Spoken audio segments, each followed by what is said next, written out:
pessoal, tudo bem? No vídeo de hoje eu quero falar sobre um assunto muito pertinente, que é a entrevista de mestrado ou de doutorado, que é a porta principal de entrada para que o pesquisador possa adentrar na pós-graduação de uma universidade pública.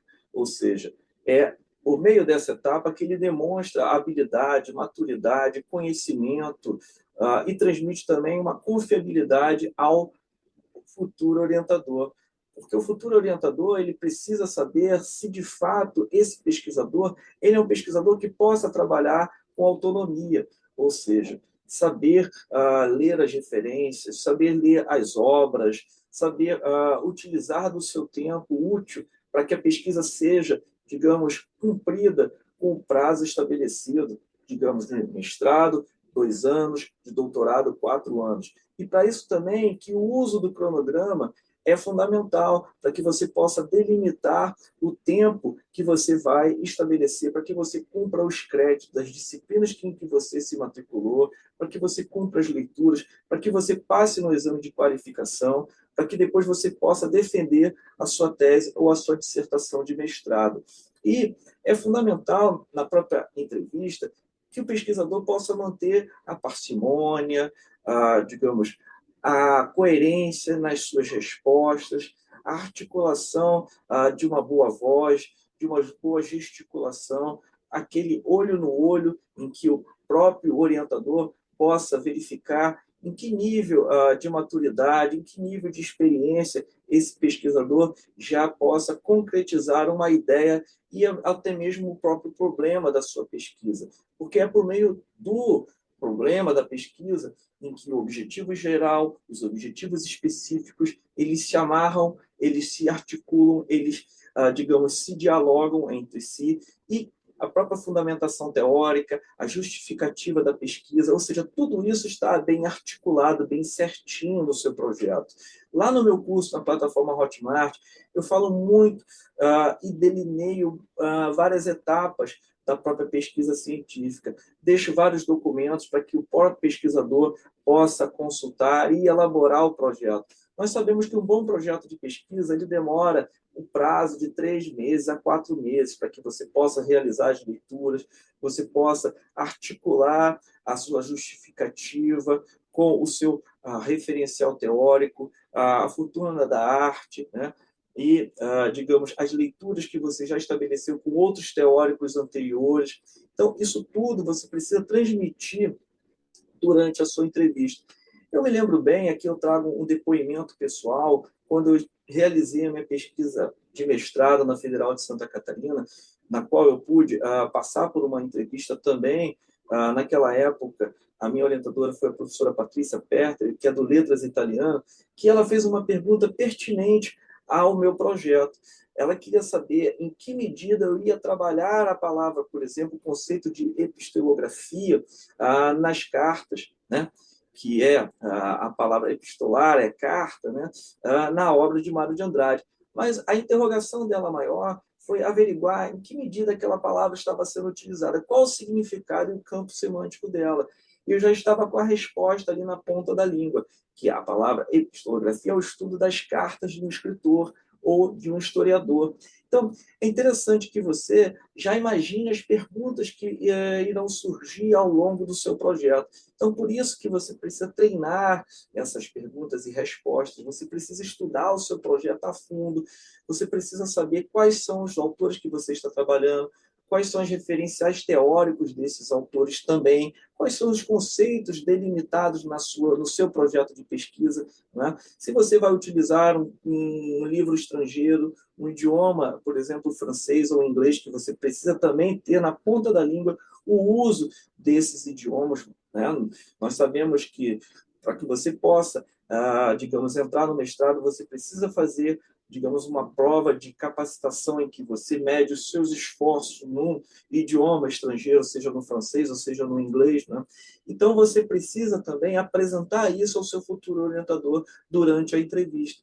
Você precisa ter ali, na ponta da língua, as respostas. e aquele tete-a-tete, olho no olho, né? Você precisa conscientizar que as perguntas não são feitas por acaso.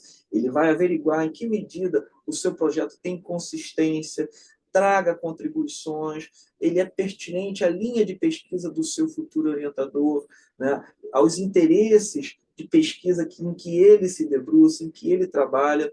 Então, é interessante também, antes de você realizar a entrevista, você dar uma olhadinha no plataforma Lattes do seu futuro orientador, verificar quais foram as pesquisas que ele já orientou de mestrado ou de doutorado, quais foram as bancas de mestrado ou de doutorado que ele participou, quais, digamos ali, os artigos que ele escreveu, quais são as temáticas mais recorrentes das pesquisas que ele já realizou. Então, todo esse estudo, digamos, prévio, você precisa realizar para que você possa imaginar quais vão ser as perguntas que esse futuro orientador fará no dia da entrevista. Então é importante você ir bem alimentado, manter a calma, dormir bem, né? Tomar muita água e saber que você também está concorrendo com outros candidatos. Saber que você não é o único ali a fazer aquela entrevista. Ele vai interrogar outros candidatos, verificar em que níveis esses candidatos estão, né? Em que nível digamos, de idioma, de capacidade de leitura, de abstração da leitura, de redação acadêmica também, né? É comprometedor aquele candidato que deixa, digamos, erros de português no projeto, erros de concordância verbal, nominal, vírgula, né? Então, faça uma leitura, faça uma releitura do seu projeto, envie a um interlocutor para que possa estabelecer essa revisão textual ou até mesmo alguns comentários sobre o seu projeto, se você já escreveu o seu projeto. Então é interessante você averiguar essas camadas de revisão textual. Mesmo porque nós sabemos também que um projeto, é algo que será realizado no futuro, né? Então não é algo definitivo.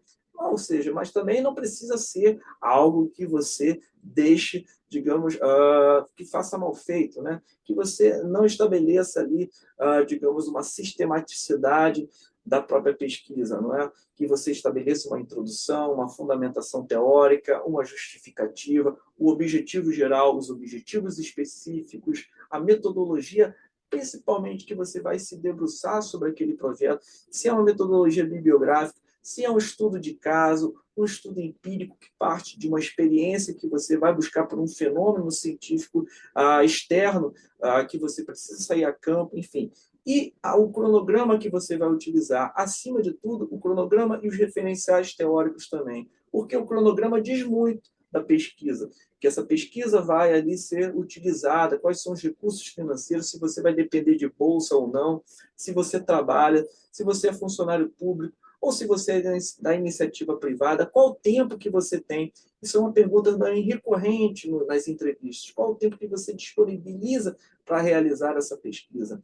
Porque nós sabemos, os programas de pós-graduação, eles obedecem às agências de fomento, ou seja, aos prazos das agências de fomento. Então, se você vai ganhar uma bolsa de mestrado, você sabe que em 24 meses, ou no máximo 30 meses, você precisa passar da qualificação e defender a sua pesquisa de mestrado, mesmo porque você recebeu uma bolsa para isso. Então, se você vai fazer a entrevista, que faça de forma e garanta a sua vaga na pós-graduação.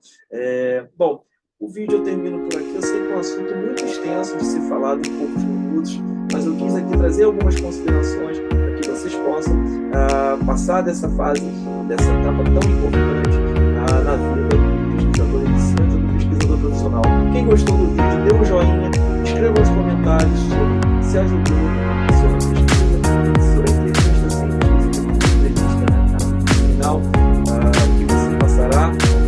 E um grande abraço, então.